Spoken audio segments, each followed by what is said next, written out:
Switch it on. Professionalism. Hello? Can you hear me? Yes. There we go. Awesome. You're very far away. I wasn't expecting people to stand up. Thanks very much. Does that not happen? So awkward for Irish people.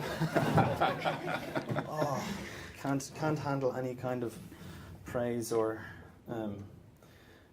sincerity, and whiskey often helps. Look at this. So, yeah, first question just to kind of get you set up and we'll get started. Oh, Are you happy there with no, your, it's okay. your You leave that microphone? there. Okay, There we awesome. So, first question this evening is, are you a Teelings or a Green Spot kind of guy? Green spot. Green Spot, okay, cool. Good. Thanks So, very much. pour Maybe that like just a whiskey? second. This is purely Not for enough to go medicinal around. purposes because I have a sore throat. So, whiskey is going to help. Thanks everybody for coming. Hi. Yeah, okay. We'll do that at the end.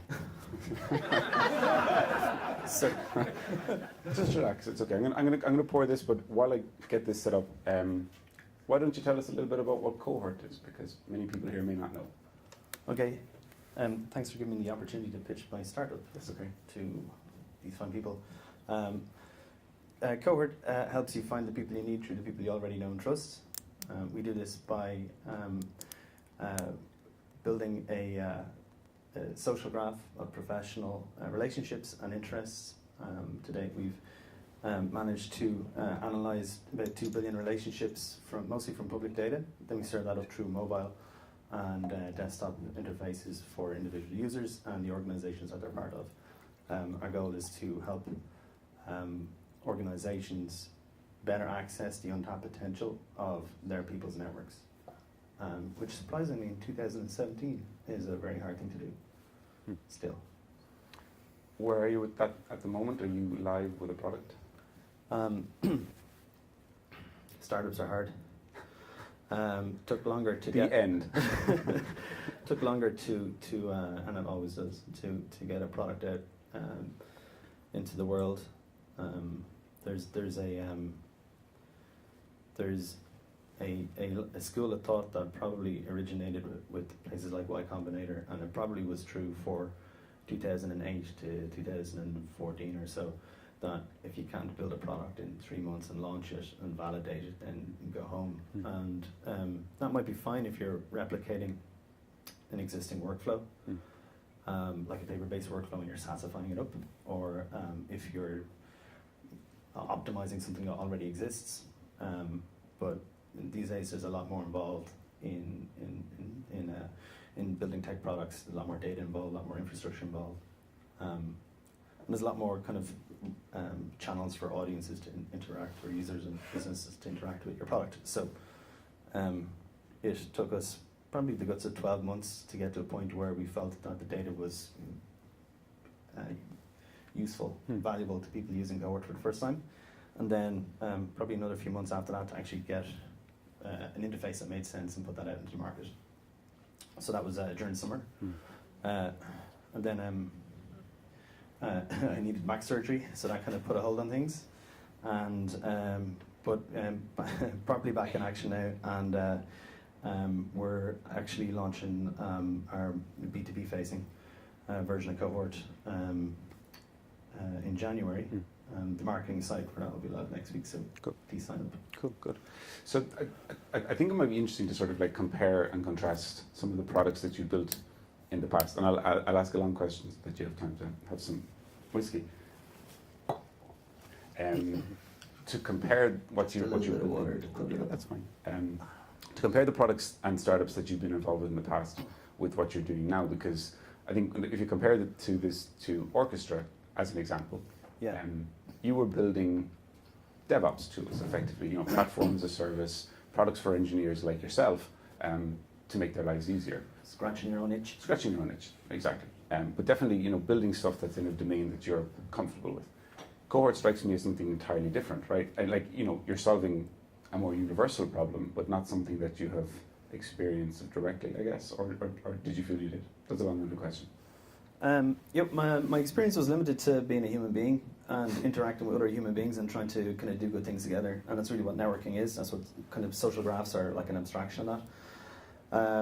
And that's the first thing. The second thing is that what's the point in founding something if you're not going to push yourself outside your comfort zone? What's the point in founding something if you're not going to try and take on something that's more ambitious than your last thing? And that's one of the things that I kind of, people kind of say to me, family and friends, "Oh, sure, this is your fourth startup. It must be easy now." It's so much harder because you set your ambitions and your aspirations higher, and then you got that, the difficult second album that bands sometimes have, like they have a great first debut and then the follow-up is like so that's in the background, where then this is where you get like imposter syndrome and sorts of self-doubt creeping in, where like, oh Jesus, the last one wasn't, I don't know how I did the last one, I don't even remember it. This one, I don't know, but this is it doesn't help when you're a solo founder either, because like, who do you share that with? So that was going to be the next question then, is because again that's a very different characteristic this time around. Like you had David and Helgi before, and this time you decided to do it yourself. What made you think that you or what was the biggest learning from having done it with the other guys to bring forward this one? The co-founders are awesome.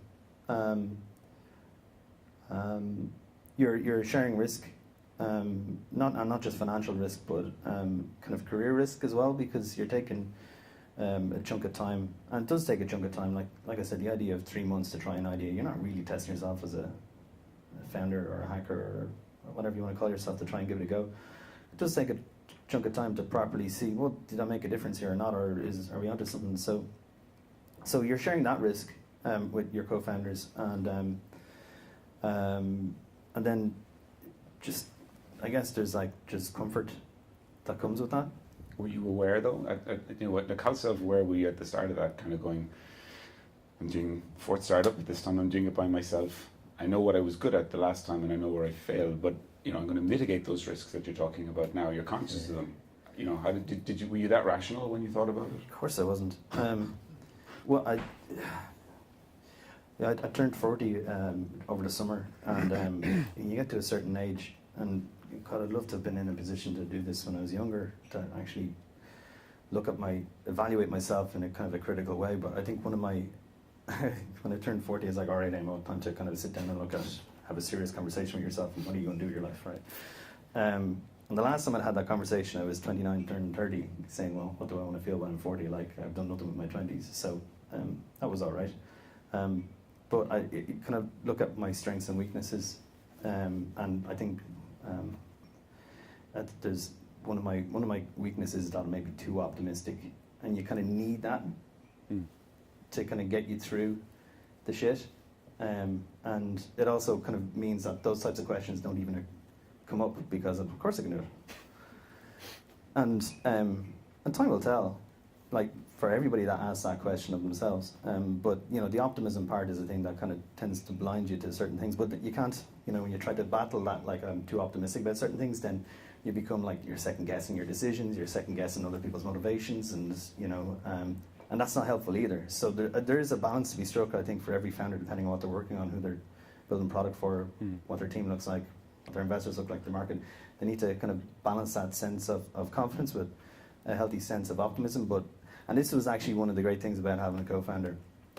Helgi was our pessimist. Me and David were optimists. Helgi was a pessimist, and so we'd come up with all these like cool ideas, and Helgi's like, that's not going to work. And you do need that. You need like the person to balance that out. I think, and that's one thing that you kind of miss from a founder perspective. Now, there's 5 of us in Cohort, and so there definitely is 1 or 2 that takes on that role, but more on a product level. Excuse me. Or from a technical perspective, say that won't work. But for some reason that water is it's the water. Yes, the water. I haven't touched the whiskey yet. Does that make sense? No, it does. Yeah. So what I was going to ask is, you started life, but you started your professional career on the technical side. So when I was talking about building products, you were an engineer for building products for people for the first 10 years. So when you come into Cohort now, and this kind of comes back to the self-awareness piece a little bit, do you find yourself gravitating towards writing code to fix problems, or can you, as founder, afford to step back and go, I'm not the best person to do this? I'm definitely not the best person to do this. When was the last time you wrote code? Probably 2 months ago, but it was for like just to pull data out and present it on a screen, not customer facing at all. So I hack little bits and pieces together, and my teammates roll their eyes because I think I'm a mad hacker again. But that was the other thing about my last startup was, David and Helgi were way smarter than me in that regard, and so I was very comfortable just doing the more public-facing side of things. And it's a hard one to get right, is finding the right mix of people, not just to solve the particular problem, but to solve the particular problem with that mix of people. And that's interesting because when Engine Yard, which is the acquiring company for Orchestra, came in, set up the European headquarters, you were VP of developers, right? Yeah. I was VP of engineering and developers. So I was like right around the developer relations team. And you had a big team, like you hired up to like 30 people or something? Here in Dublin? Yeah. 15. Okay. There was a press release that said 30, but press releases. We'll redact that from the video because the minister will want to know. From the live feed? From the live feed, yeah, just cut the live feed. So you great skill set. You're a community focused guy. You were hiring developers, and so your skill set was strong in terms of picking people technically good. So for Cohort, you can pick the right people technically to join the team. But was it more difficult to look at them and say, what's right about this person? So not just what's right about this person, what's right about this person in the context of the other people. Have you fucked up with that? Not with Cohort. Okay. Definitely not. So what? And I'm not saying that because this is live stream. I've definitely fucked up in the past. Yeah, 100%.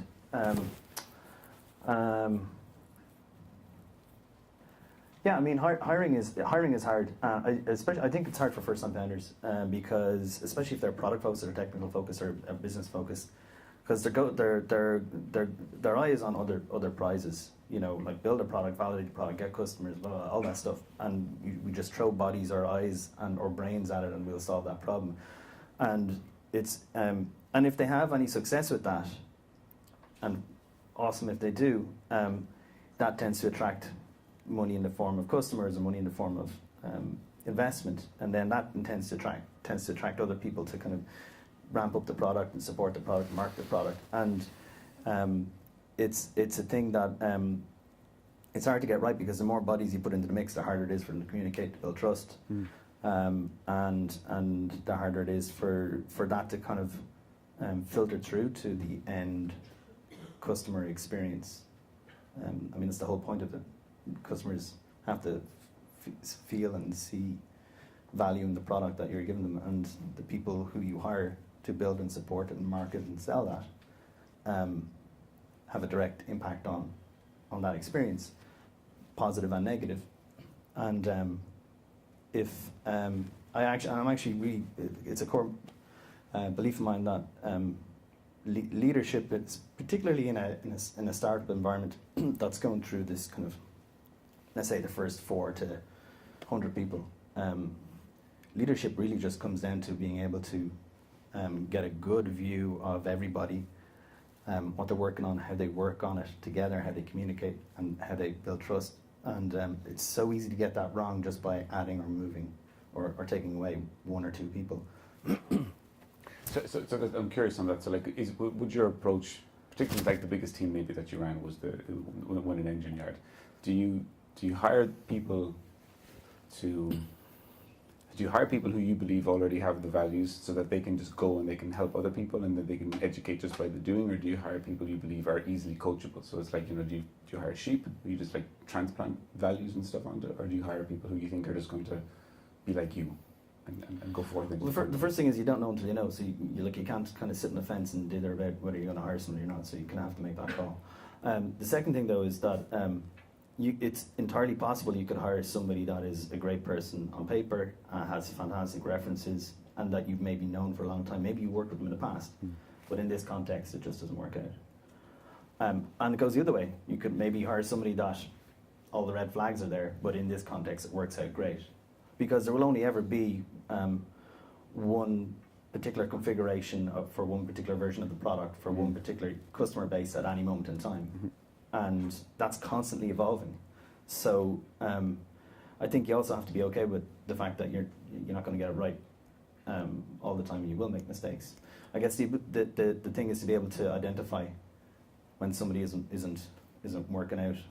What are the flags then in your experience? So am I right in guessing that then your solution, not hiring the right people, is just hire lots of them fast and fire them if it's not working out? I wouldn't say that's a solution.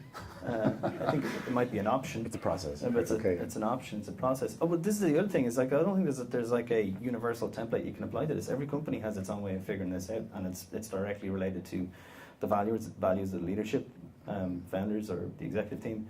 And then the type of product they're building, who they're building it for. So it's directly impacted by the culture that already exists in the organization, and that culture is something you either have control over, in terms of here's what we want to aspire to, and these are the things that we're trying to kind of get us there, or you are like totally oblivious to, and it will take on a life of its own, and who knows where that's going to go. So thinking back over some of the bigger things that you've been involved with over the 20 years, and I'm going to just name one or two of them, so Hostelworld and an Engine Yard. How conscious were you when you were working in those companies of somebody transmitting values at you, and you're kind of sitting there going, I will never do this in a company that I own at some point. This is a terrible way to interact with people. Or flip side of that, were there experiences that you had where you're like, this is amazing. If I ever get a chance to have a team, I'm definitely going to bring this on. Yeah, a lot of how I actually think about teams and the observations that I made were formed at Hostelworld when it was 2003, and it was 25 people. I think I was the 5th engineer there out of 5.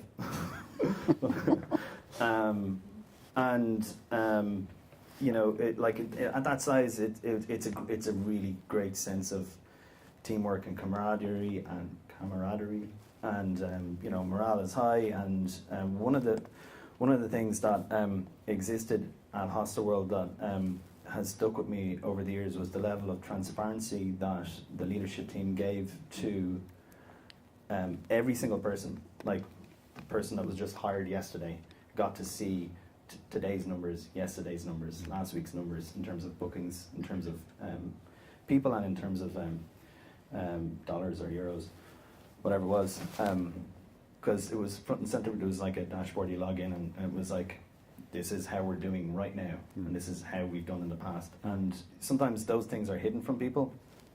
But when you, as an employee, as a lowly kind of engineer just in the door, you realize the lines of code that I'm writing now directly impacts revenue tomorrow. You suddenly care a lot more about not just the business and not just the customers, but probably most importantly the people you're working alongside. And when that kind of sense of care and consideration is there, then that can only have a positive knock-on effect.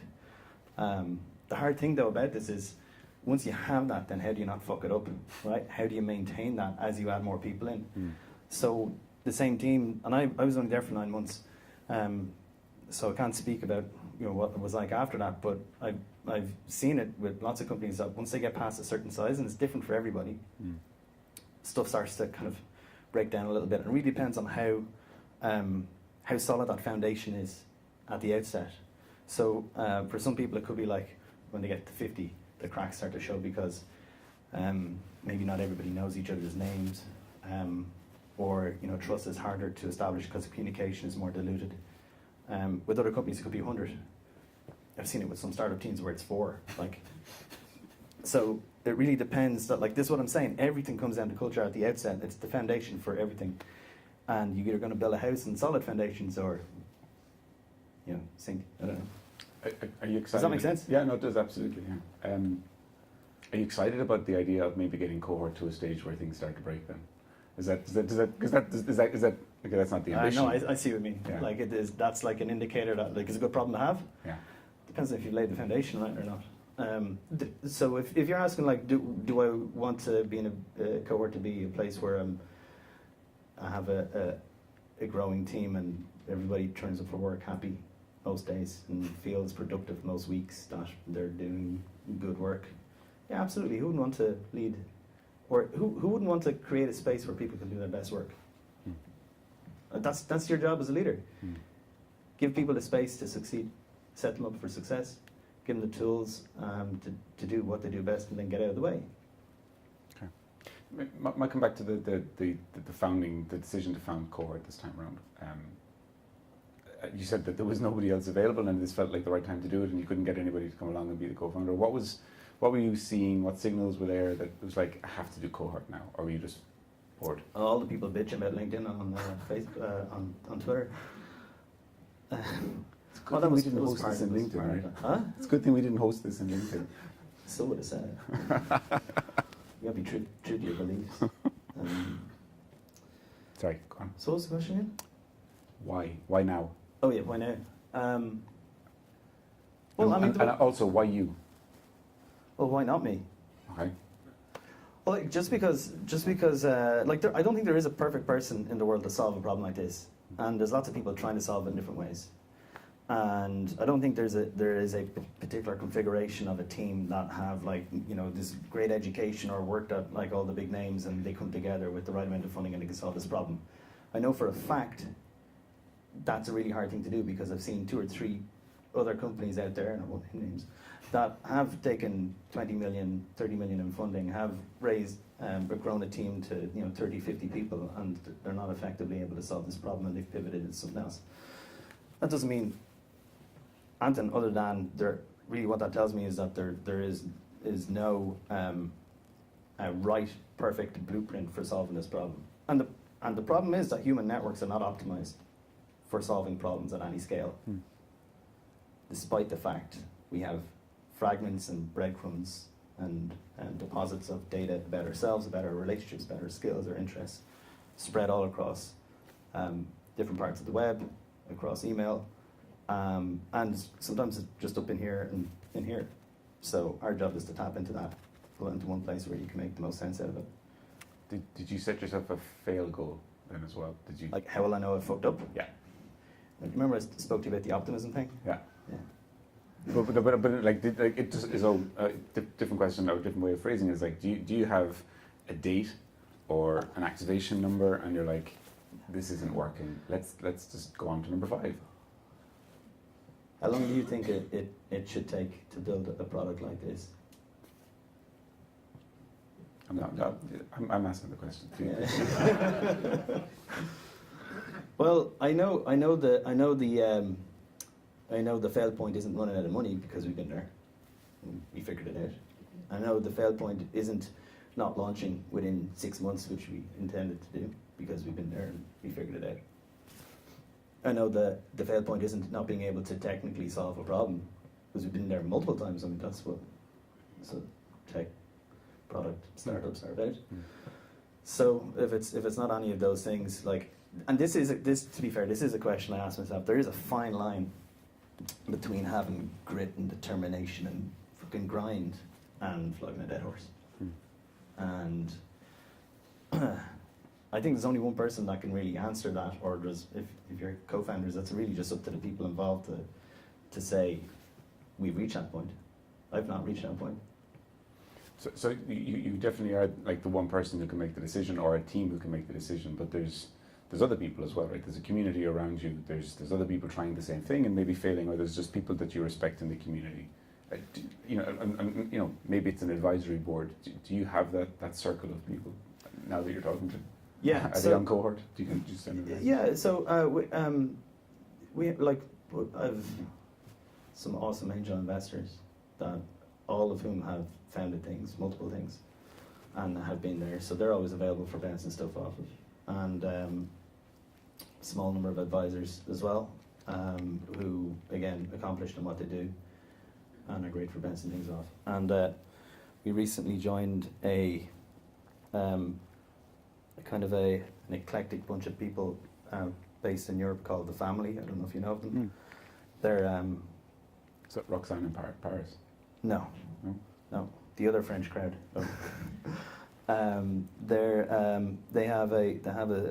They started in Paris, but they're in Berlin and London, and we're the first Irish company to join there.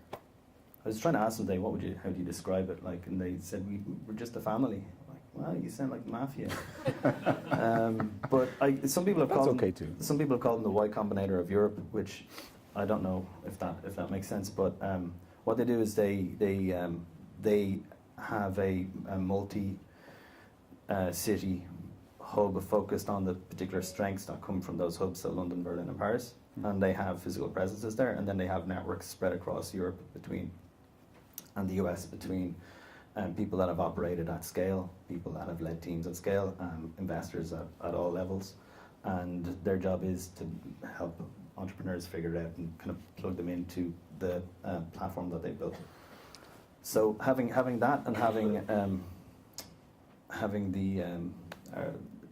a great group of angels and advisors certainly helps. Going to go back to one of the points that you made there about the fail point, because that was interesting, and you mentioned a couple of what sounded like catastrophic failures, like something that could potentially have killed you at any step along the way, like running out of cash. I like this is the great thing about having optimism, though. Like, you'll see through it. Like, I've been in that position. So the question is, like, so you can have a blend of optimism, delusion, which is important. I'm not going to say where you lie on that balance. You know, you're somewhere there. That's my wife. She's right there. I'm answering the questions. You're answering them. I'm going to bring your wife into this later.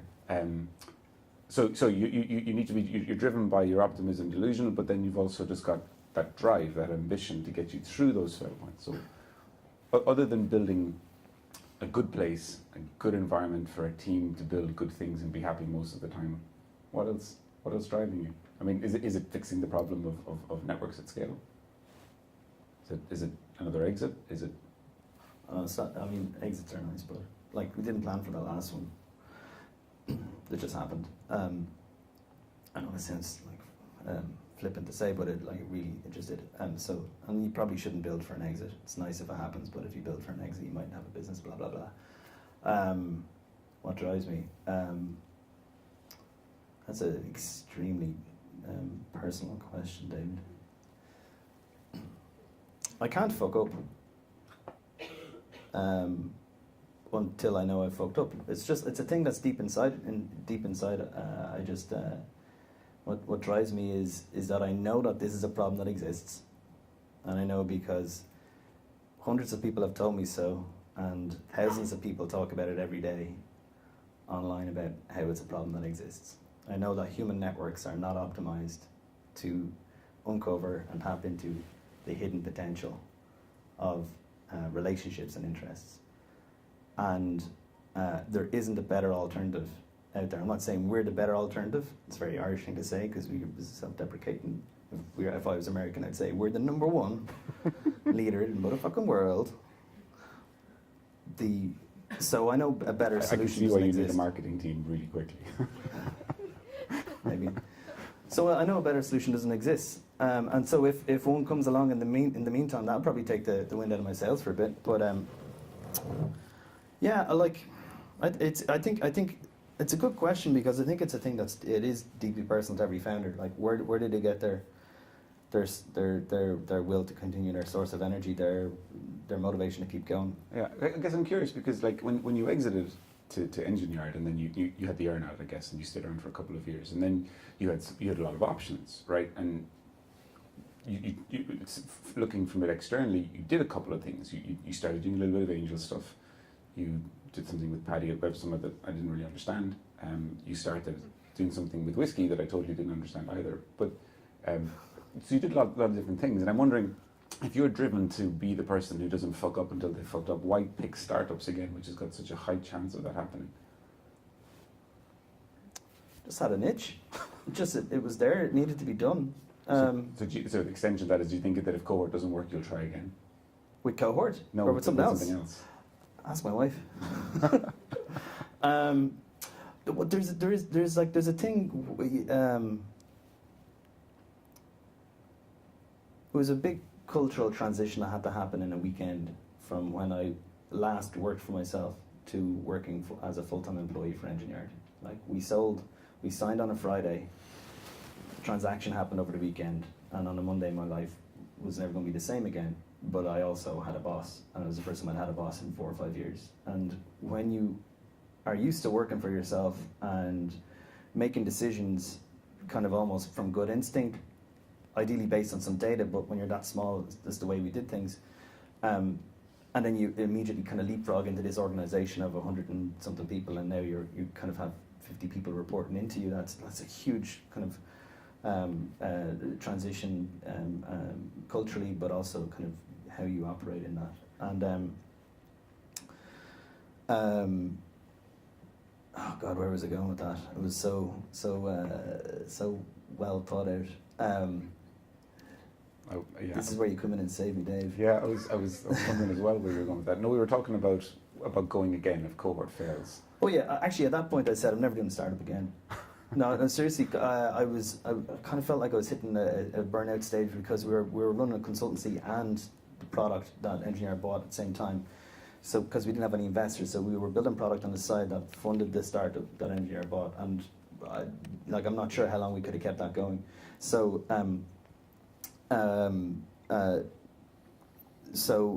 but when that happened, I said to myself, that's the last startup I'll ever do. But 3 years, kind of, you start to look around and you realize there's other problems you could take on and tackle, and maybe ambition is a part of it as well. So I guess it's probably an unusual question because Orchestra was a very unusual startup in that from inception to exit was 7 months. 7 months, and three of those were the kind of conversation around can we buy you and let's do some due diligence. So they made an offer. They approached us in the 4th month and made an offer in the 5th, and then the last 2 were just like paperwork and lawyers and stuff. Did you have a sense that there was stuff that you had unfinished? I know because you're only 7 months, but was there stuff that during Cork you're like, that's a good question. I should have gone back and done this, so we've done this differently. Yeah, like I said, there's a cultural shift that we had to do in a weekend. It really took a couple of months for us to actually properly feel like we were part of the parent company that bought us. And if anybody has ever been in that position, you know that you kind of, if you've had your kind of, this is your product that you've conceived of and has brought out into the world, and then you have to face the fact that this will probably be sunsetted at some point, or it'll be pulled apart for parts, and maybe you're going to have to be responsible for another team. You inherit people, most of the people that I ended up leading, I never hired, and so you have to get to know everybody and understand, how do people work together and figure out how can we make, set these people up for success. And so there's that's part of the challenge of being a Cohort. It's it's a good problem to have because hey, you've had your outcome, but it's still a challenge because you the thing that you've spent a period of time working on effectively probably gets sunsetted. So when it comes to scratch, I didn't get to properly scratch that itch. It really depends on the problem. Like the company that bought us, they did the same thing that we did, but just at a much larger scale for a slightly different audience, but at a much larger scale. So kind of got to solve some of those same problems, but just at a bigger scale. So it was satisfying in that sense. But if I really wanted to get back into developer tools, I probably would be building a product to help developers do their thing. But do you feel that was missing? That was the part of it, so that you didn't really get a sense that your product had actually gone and fixed problems for heaps of people because engineer came in so fast. Is that what you're saying? Dude, listen, when somebody comes and waves a check at you, if it's twice what you thought it was worth, well, what are you going to do? You're going to go, hey, yeah, no, thanks, but I really want to fix this little thing over here that's been pissing me off for 6 months. Am I crazy? Hands up who would do that. Was that? Was it 3 hands? People would take the money and run. Hands up. There we go. Oh, you bunch of sellouts! Get out of my event. Was that unanimous in the team? Not in the audience. Oh yeah, absolutely. We didn't have to think for it very long. Yeah. Would you work with Helgi and David again? 100%. Hey. 100%. Yeah. I'm glad I got the opportunity to work on Cohort by myself because I get to learn new things about myself, new ways of doing things, and also to appreciate them a little bit more. So now would they work with me again? Yeah. That's another question. I don't know. Well, I asked David that, so we're gonna have to get. Really? Yeah. What did he say? You have to watch the video. What did he say?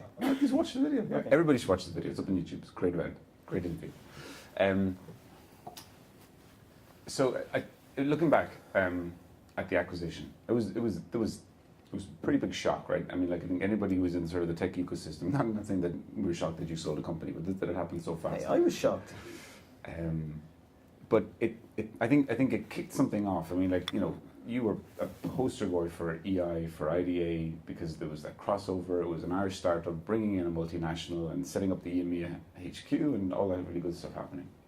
And you had always been very involved with an awful lot of community stuff, right? So there was Club Standards, there was FunConf, but there was also, you know, heaps of different stuff that you were doing through engineering. Yeah, we ran 9 meetups a month at Engineered. At one point we were running 2 a week in the office and then Club Standards. So you were doing community focused things before it was mandated through Engineered as a good way to... Yeah, like we had this like 6,000 square foot office and there wasn't a single place for meetups to happen. In Dublin at the time people were meeting in the back room of a pub and stuff, and we had like a beer fridge and we had a projector and internet connection, and so, you know, I was like, well, what if we were to like buy couches and put them in here, and then I, you know, through my global kind of network of other people that, you know, open source and developers, what if we were to like bring in the, you know, the guy who's running Node.js, you know, the Node.js product, let's bring him in and over Skype and have a chat with you know, 50 Node developers. So I guess the question that I'm trying to ask is that, you know, for the events that you're running for Engineered that were very brand focused and its awareness and its platform and all that kind of stuff, all about that aside, hiring. Why did you put so much effort into these community focused events? I mean, like, you know, Pub Standards, FunConf. Because I could. It was needed. I mean, there was a handful of things, but there wasn't really much going on for specific verticals within developers. There wasn't a dedicated space meetup, like I said. And I think Ireland just does community very well. You know, I think it's a thing that, you know, it's in our blood. Well, it certainly was before the Celtic Tiger and people started moving houses and not really getting to know their neighbours. But the Ireland I grew up in, everybody pulled together, and that's the way I looked at it. There's an opportunity to share some of this space and to share a network in helping to educate and improve people in their spare time and about things they're passionate about that they might otherwise not get a chance to do. You know, I've had a bit of success here. Like, how can I share it with the community and hopefully we all improve ourselves in the process. How do you think the community has changed? Because you were there at the very start. That was a terrible way of introducing that, but I kind of was trying to say that the Engineered acquisition, the Pub Standards, that was a real catalyst. There was some stuff beforehand. There's definitely a tech community going way back. There's like a Linux community and a different types of developers community. Like, I know the Ruby community in Ireland had been going since 2006 or 7, something like that. So it definitely was community, but there wasn't really much like cross pollination or coordination, and the last few years I've actually taken my head out since I've been working in Cohort. Take my head out of the community. So I'm not even 100% sure how many meetups happen in Dublin or across Ireland at the moment. But I do know a while ago, maybe 2 or 3 years ago, there was an opportunity to kind of get all the organisers together and get a calendar together, and there was something like 100 different meetups going on, which that's fantastic. So. Do you think that stuff that you're doing here, you know? Yeah, but like there's events. This isn't in any way sort of trying to, you know, self-aggrandize, but there's events and then there's other events. Please. I should self-aggrandize. This is the best startup event in Dublin, easy, right? But there's a very different spectrum of events now than there was, I think, when you were starting. Do you think that there's an impact then onto the kind of startups that are coming out of that? I don't know if I can answer that because I haven't really been talking to too many startups in the last while, just kind of focusing on Cohort. But I'll tell you this: when the let's call it the startup community, like people trying to build stuff together, as differentiated to the tech community, they overlap. But there are people that, you know, the Linux community, for example, has been in Ireland for probably because of 25 years at this stage. 1 or 2 of them might be part of the startup community. Yeah, okay. Let's say people are trying to take technology and build businesses around them, right? that started to emerge around 2005, 2006 with a couple of blogs. People just, their own personal blogs, writing about things and commenting on things, and then commenting on each other's blogs, and then Twitter came along, and then the community started to form around that. Back then, I remember, doing a kind of account. There was probably like 10 or 15 startups in Dublin, and the idea that you would quit your job, defined as somebody who's themselves building a product or working alongside somebody building a product. Okay. Yeah. But the idea you quit a job back then, a well-paying job maybe, and just to try and go out, it was nuts doing it. And those people are still around today, and they're some of them are working for places like Google. Some of them have gone on to do their own things and to be really successful at them worldwide. So to the community. To the question of, is that potentially is that community creating the same kind of interest in entrepreneurship and startups now? Are we getting the same output? Yeah, well, it's cool to be a founder now, isn't it? I'm not a founder. Well, but it is, isn't it? Like, it's sexy. Everybody wants to be a founder. Do you introduce yourself as a founder? It's fucking hard. There's nothing sexy about it. But I think we've gone too far, is what I'm saying. Where back then, like, if you left a job to start something up, you were crazy. But fair play to you for doing it. Whereas now, it's like people are coming out of college and go, I'll just do a startup, and fair play to them if they can make it work. But there's this attitude that it's a lifestyle. It's a thing that I can put on Snapchat. Look how hard I'm crushing it. Let me go down to 3FE and place my laptop perfectly with my little cappuccino beside it, and my what are they called? Moleskin notebook, where no lines, where I'm just casually writing something, and maybe there's like, it just happens to be opened up on some influential blog that I'm reading, and then let me get the right filter on that. Yeah. Filter, Fred Wilson, filter, right? Filter, ABC or something like right? that. And then, You look really rehearsed at that. Like, Have you done that? People do that. People do that, and they think they're like fucking crushing it. They think they're like, they're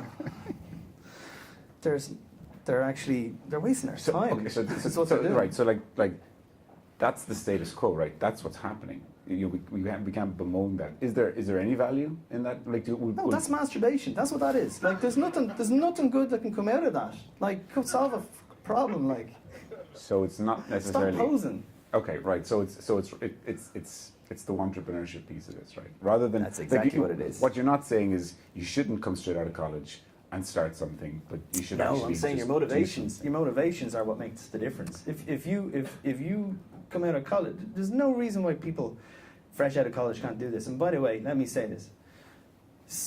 I've been super impressed with the people in their early 20s that I've met who are associates in VCs, who are first-time startup founders, who are just giving it a go because they have the motivation, the right motivation for it. And there's a cohort of those people, if you let me use, that I've met over the last year or two across Europe that are just, man, do you know what I was doing when I was that age? Scratching my arse, right? That's what I was doing. That's why I felt I wasted my 20s. So more power to them. But there's friends and peers and classmates and people in that generation that have seen things like The Social Network, that have seen that Battle of the Apps or whatever it's fucking called on that Apple do, where there's a glamorized component of startups. There's a glamorized being called a founder, right? It's glamorized, it's hyped up, and that's the thing that they're chasing. And the good thing is sooner or later they'll figure it out. In that they'll realize how hard it is, and they'll do something else. But in the meantime, they're sucking the oxygen out for everybody else.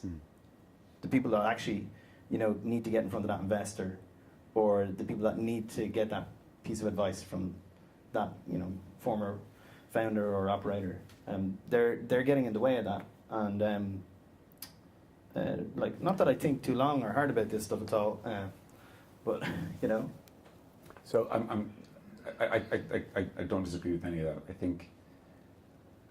Let me ask. You've been in the situation where you've invested in some companies. Do you think that the investor community has a role to play in that? Are they fueling that, or do they have a role to play in just chopping off the heads of the zombies? In Ireland or globally? Let's talk about Ireland. The investor community in Ireland is different to globally. I don't think we have enough angels. I don't think we have enough angels with experience in kind of building something for nothing, building something from nothing. And I don't think we have enough VCs either, but maybe it's a reflection of just the size of the population. But we are an island, we are a finite community. That means that the deal flow will always be limited, and there will be like a natural balance that happens between the amount of startups looking for funding and the amount of people that can help them do that. But it's the kind of ratio that I think, any of the brand name, household name VCs in the country, they probably see everything. I'm sure they have to go outside of Ireland to find a cast their net further. So as for the role that they might play in that, I think some of the stuff that Frontline have done around educating people, not just kind of outside investors that want to come into Ireland or firms that want to move into Ireland, but educating people that want to kind of work for tech companies. They've done a pretty good job of that. But I think it's probably a more pertinent question on the wider global scene, where there are kind of events and activities that are specifically geared towards driving people into starting in that kind of a hype cycle environment. Is that you're roundabout what you're saying? We're in a hype cycle with a bubble at the moment. Do you know how many bubbles we've been through? Like every 2 years, it's like, right now the conversation is about how it's hard for early stage startups to raise their seed round. There's a seed round crunch, and I'll be like, yeah, try raise money in Ireland. Yeah, they're talking about this in the Valley and on the East Coast in the US. They're talking about this on the continent. And the thing about this is the people that are talking about it are the people that make the investments. And the more they talk about it, more people are going to believe that this is a thing. And so it has a knock-on effect that stops people investing. And I've seen this. It's like every 2 to 3 years since 2000, this has been a thing. But it always comes through and this big bubble never crashes.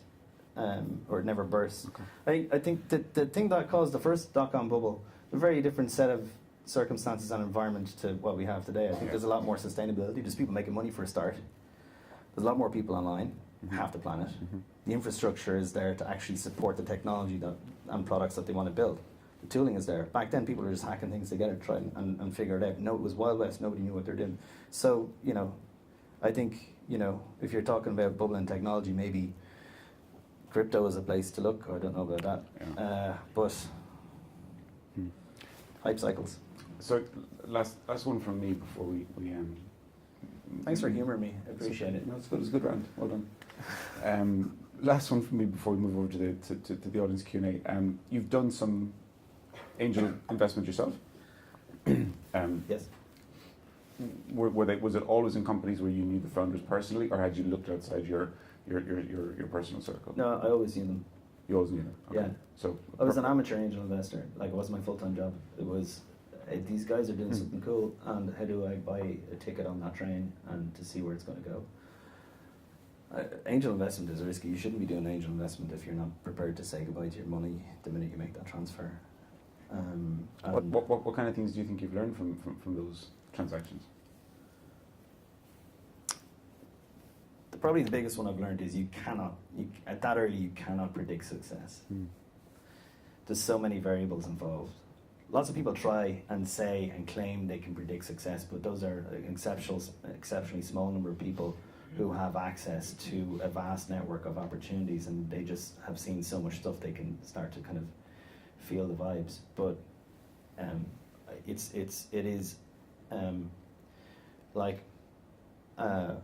I invested in Intercom because me and Owen McCabe used to share a shitty little office together when we were freelancers, and I'd known him for 5 years, 6 years maybe, when they started working on Intercom. That was a no-brainer. But everybody else, it was like I'd known them for a period of time. My first motivation was, these are good people. It's an interesting problem. I've seen them build other stuff. I think they can I think they can build a product that solves this problem, where that solution actually is successful in the marketplace, like time will tell. But like that's the thing. That's what you go into as an angel investor. Your only measurement of potential success is the people. Do they work well together? Do they communicate and build trust with each other? Can they attract other people in to develop or fund or be customers? Do they have a good handle on the problem as it looks today, and are they big thinkers? After that, it's like, who knows what's going to happen? But that's for later stage venture to be involved in, right? You've had some extraordinary success on both sides of that, right? You've obviously, with the engine yard and the orchestra acquisition, Intercom, TrustDev, there's been Rubot, I think, as well, was one of yours as well? Yeah, Rubot is... okay. Yeah, but some of them haven't worked out at all, but that's fine. Which has been more personally satisfying? The startups you did yourself, or I'm not going to say the winners you picked, right? You knew those people, but... It's always nice to see people that you kind of invested in them. It's really nice to see that come well for them. It sucks when it doesn't work out, but for them, like I said, when you kind of sign those documents or transfer that money, you gotta be prepared to never see that again. And you gotta, like, and maybe this is just my style, but like any of the ones that didn't work out, I'm more concerned with how they are doing. How are they doing as people? You know, anything I can do to help, kind of thing, and just this the other thing about, like, you put enough bets around the place, a couple of them come true, and you kind of balance it out, and it works out. But like I said, it's people first at the beginning, and it's people first at the end. Good. Okay. So we're going to go to some Q&A if you've got some questions. There's a mic, so Ger has a mic, and Alex has a microphone as well. So just throw your hands up. Just before you do, and just before you start answering some of these questions, we've got a couple of spot prizes, because it's Christmas, not those ones. And Eamon, you're going to pick best question out of the Q&A, and they're going to get a goodie bag from Google. Okay, no pressure. Pick a good one. Okay. Somebody got a microphone. I saw a couple of hands up. There's a dude here. Just put your hand way up, because there's microphones at the back. Go. Okay, here. You talk about culture and values. What are you trying to create now in Cohort? I think you're right to say what are you trying to create in Cohort, because it is different for every company and the mission they're on, and how they're solving their problem and who they're solving it with. And it has to be a reflection of the people involved. So there's 5 of us, so what we're building is, from a culture perspective, is a reflection of who we are as people. And the good thing about all the community stuff that I did beforehand was that I was able to get a view of who I'd like to work with. And so I kind of, I already knew most of them, or I knew all of them, but they didn't necessarily know each other. So that was a consideration. But really, the type of culture that I personally want to build is the type that I want to work in. It's the type that I'd want to go for an interview for and accept a job offer. The type where I know that I'm going to work with good people I can trust, people I can talk to, people I can learn from. And that maybe that fits into my overall goals for myself, like, well, what do I want to achieve with my career, and how will this, not just business in such and such a market, but people in that business and the culture around it, how will that help me do that? And then how can I contribute to that? So I want to build a type of culture that I not only want to work in, but I would I have a role to play in developing it. Does that make sense? Thanks for your question. Jared, just here in the front.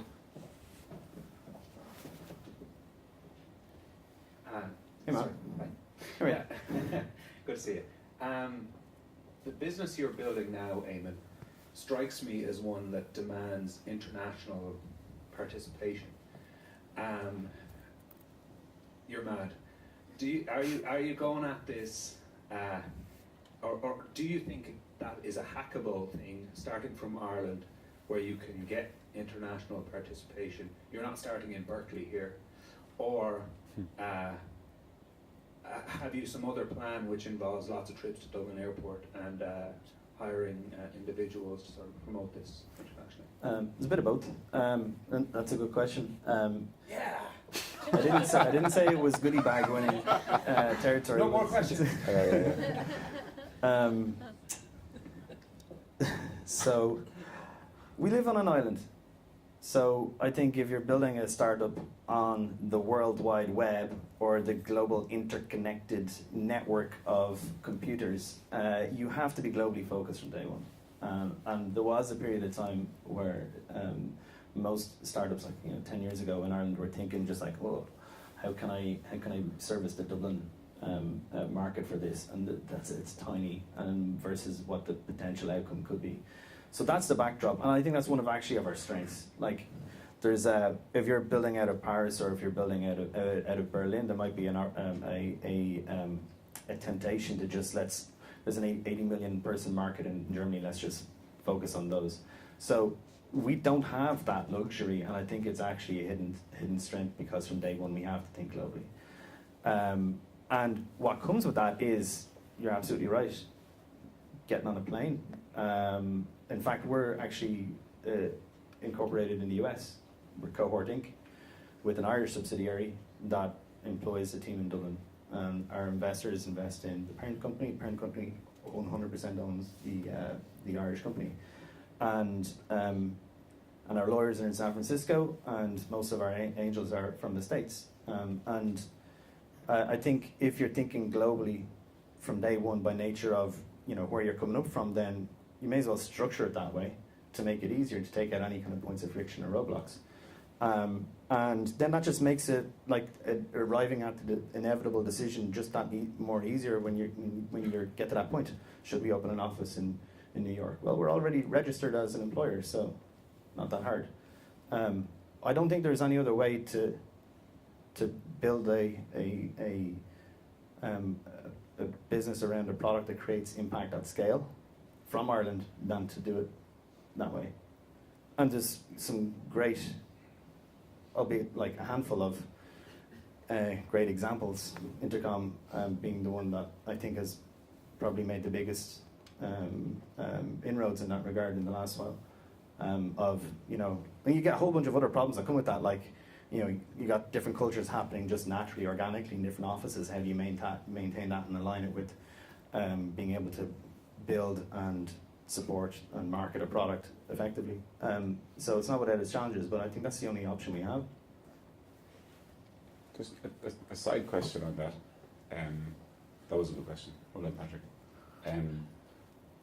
What infrastructural changes do you think we need to make in the startup ecosystem here to make some of the things that you've talked about there a little bit easier, in terms of maybe raising money from overseas, maybe bringing staff in, maybe keeping the right staff in the company?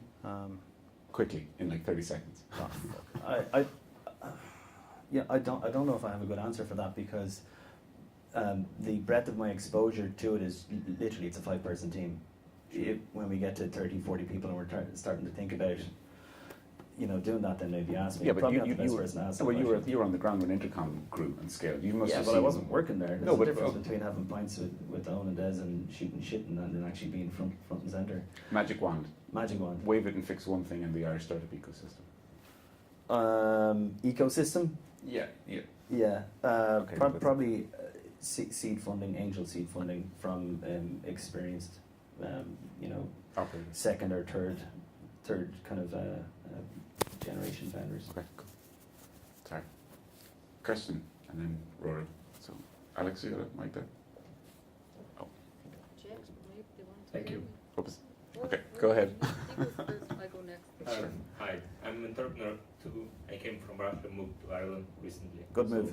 So I want to know more about how Irish entrepreneurs think.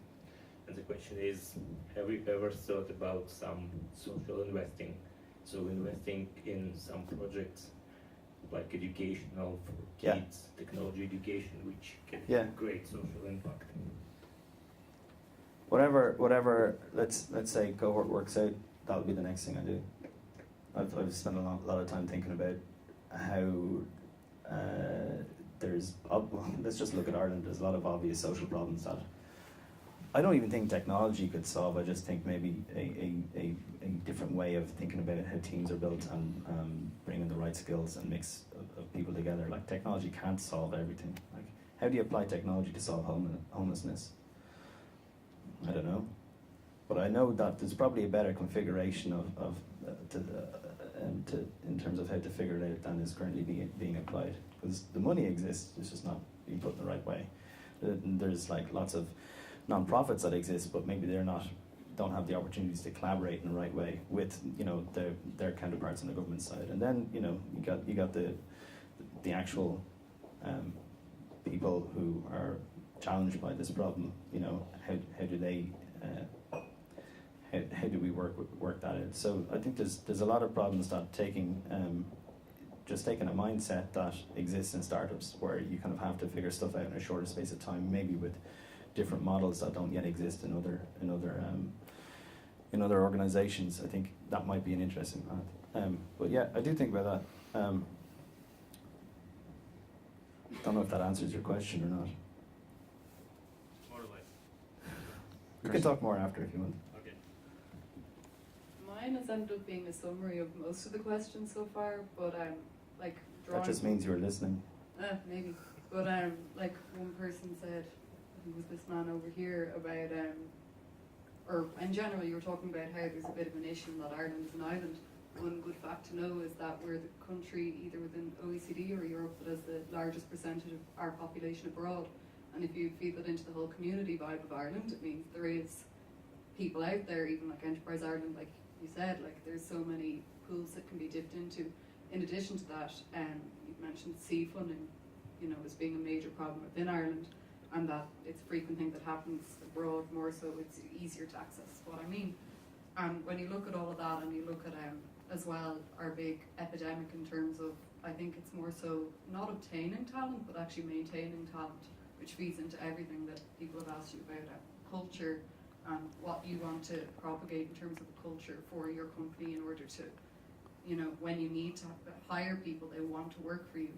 I think these are all problems that feed into one thing that people don't pay a lot of attention to, and there was an article in the FT about it, I think about 2 weeks ago, which is why hasn't there been, a massive tech giant that's been founded in Europe? They all come to Europe and set up HQ here, but Amazon, Google, or Alphabet, Facebook, none of these are European companies. And what do you think? I know this is such a grand scale question, but what do you think could be done, I guess, to feed into that, or do you think it's a summation of all of these factors that would contribute to that at the end of the day? Well, first of all, we have to figure out the Brexit shit show. I think it's important to bear in mind that Europe, Silicon Valley has a head start by like 2 generations on Europe, really. Like, and in fact, you could even say that part of the culture that has made Silicon Valley successful was seeded with the people that went west in Wild West territory. They were the people that took on the risk, and we talked about risk earlier on about, I wish I had somebody to talk to, whereas they arrive and they're a different group of people from when they left Boston or wherever. Like, people die along the way, they have kids, they get eaten by mountain lions, and then when they get there, like, they have to fend for themselves and they start to build a community around it. And so that's a kind of culture that evolved on the West Coast and passed down generation to generation. It's no surprise that an entrepreneurial risk friendly or risk-taking culture emerged, just as semiconductors and silicon processors were on the rise, and the cost of setting up over time became cheaper. It's no surprise. That's what Europe is up against, and there isn't. I don't think different cities saying, "Hey, this is Silicon Docks, right?" Or we're in Google Docs, but Silicon Docs, or there's the Silicon Roundabout, there's the what are the other ones? Silicon Valley. Where's that? Jordan. Wow, okay, a bit further afield. But there's no, I don't think, like, there's no one. I don't see what the point of trying to compete with Silicon Valley city by city. But if you take let's combine the hubs together, and that we're only an hour apart or an hour and a half apart on a cheap Ryanair flight, you know, there's no reason why there can't be an organisation that operates at the scale that these companies that came out of the Bay Area did. I think it just takes a bit more time. I'm kind of conscious that we've only got maybe time for one or two more questions. So Rory, Make them good. There's a goodie bag here with There's a something goodie fluffy bag. sticking out of it. I'm not sure really, what I'm it not, is. I haven't been impressed so far, to be honest. So, Really? Rory, you just had his hand up from the start. So. Hey Rory. How are you? Grand. Yeah, I love what you're saying about raising funding in Ireland. I don't think it gets talked about enough. But then also raising in the US has its challenges. You know, we kind of spend a little bit of time looking at it, and you know, they say some investors will only invest with a 100-mile radius in the US of where they're based because they want to get up into the office and that. Also, they don't need to go further. Deal flow's just there. Yeah. There's a density. So could you talk through about how you went about that? You know, how you said all your angel investors are kind of over Most there. of them. Yeah. So how did you go about? What was the process? They're all through my network. So existing relationships, they're either people I knew directly or they knew people I knew directly. Like basically kind of the same thing that Cohort is solving. I use that network. I have been to the Bay Area in the last 2 years many times, more times than you want to think about. Probably four times a year, maybe 5 times a year. I've been in front of Greylock, Sequoia, smaller kind of seat focus firms like Initialized, Freestyle, Lightspeed. I've actually lost count now of the people I've spoken to, and they will happily talk to you and listen to you and then give you some advice, and then we don't invest outside the Bay Area. So that's it. That's the way it goes. Tell you this though, if you start making money, if you start getting traction, they'll be knocking on your door. Ask Peter Coppinger from Teamwork. Or if you do what Owen McCabe did from Intercom and literally just go over there and camp out for a couple of months at a time and turn up to everything and be that guy from Ireland and knock on people's doors. How important is that it's that guy from Ireland? I mean, like, should people go out and say, I'm from Ireland? No, it's just a thing to identify you. Like, but no, that's what. Do we want to perpetuate the stereotypes? Let me just have some whiskey while I sit here in green trousers. So. Top of the morning to you. But not everybody's in a position to do that. I can't do that, and I don't want to do that. I have a family and a very patient wife who is like de facto my co-founder in Cohort, but just not the day-to-day hard stuff. It's the other hard stuff that comes with kids. If you're in a position to do that, then it is possible to go there for 2 months and then come back for a little bit. You're not supposed to do that, but but you take the time when you're there and you sleep on people's couches, or you like with orchestra I was doing this as well, and I didn't have kids, so I was able to do stretches that were a little bit longer, and I slept in cockroach motels in Soma, and expensive cockroach motel, like $100 a night, but it was like in the center of where everything is, but like expensive by our standards, but like this was the best rate I could get, and this was before Airbnb. But it comes back to the Paddy's question about we're Ireland, we're on an island, do we go how do we do this? And I think if you have ambitions that are at a scale that can have global impact, regardless of size, like you can have customers in every country in the world, and you could still only have 2,000 customers, but you could be doing, depending on your product, you could be doing millions in turnover. So, it all depends. But if you're in a position to make regular trips and at least make those relationships, you're probably not going to get funding from a VC in the Valley or from the East Coast. You're probably more likely to get funding from a VC in Europe, who are catching up in terms of culture. I think in terms of like in terms of like how they think about risk, and they're certainly on a par with how they network and how they interact with other startups. So I'd probably look there first. It's hard. It's really hard. That was a good question, Rory. Let's start after. I'd like to know what you're doing. Yeah, I'll connect that. time for last question. Philip. Hi, I was just wondering if you thought about the possible risks of building Cohort on a platform like Twitter, and companies run into this problem in the past where someone might change their terms of service, Oh yeah. and how would you mitigate those risks, or what do you That's a think about it? great semi-technical question, and I get asked that. Also, that kind of indicates that you've looked at what we do, or maybe you've even used it. Yeah, I have used it, yeah. Good man. Add me to your cohort. So we're not actually built on Twitter. We built our own graph using Twitter data that's publicly available and easily accessible. It's just raw data, and we've done the analysis on that. And the byproduct of that analysis is our graph. If for whatever reason Twitter was to change its terms and services tomorrow, we still have that. And the real value of Cohort is when you start laying other data sources on top of that. So if you take email or contacts and you add it on top of that, then it becomes easier to place relationships on that graph. But you're absolutely right, and there's plenty of examples of companies that have been shut down almost overnight by putting too much of their business or their data or their users on somebody else's platform, and it's super easy for somebody to just come along and pull the plug on it. But that's not us. So I know there's a couple more questions from the audience, but I'm conscious that we've been sitting here for too long and that the food has arrived. I'm starving. So I didn't know there was food. Yeah, there's food. I asked you earlier on, you said there's just drinks. And light refreshments. Light refreshments. I thought that's what the cookies were. There's food waiting, so I'm going to get ready to wrap at this stage. But I'm conscious that even though we no, I'm going to do one more. This is my show.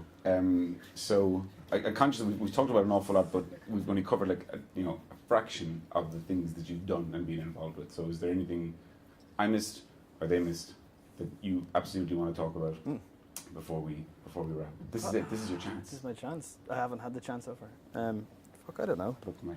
Or like so something you want to talk about or an ask. Is there something you want to get people to do? Download Cohort.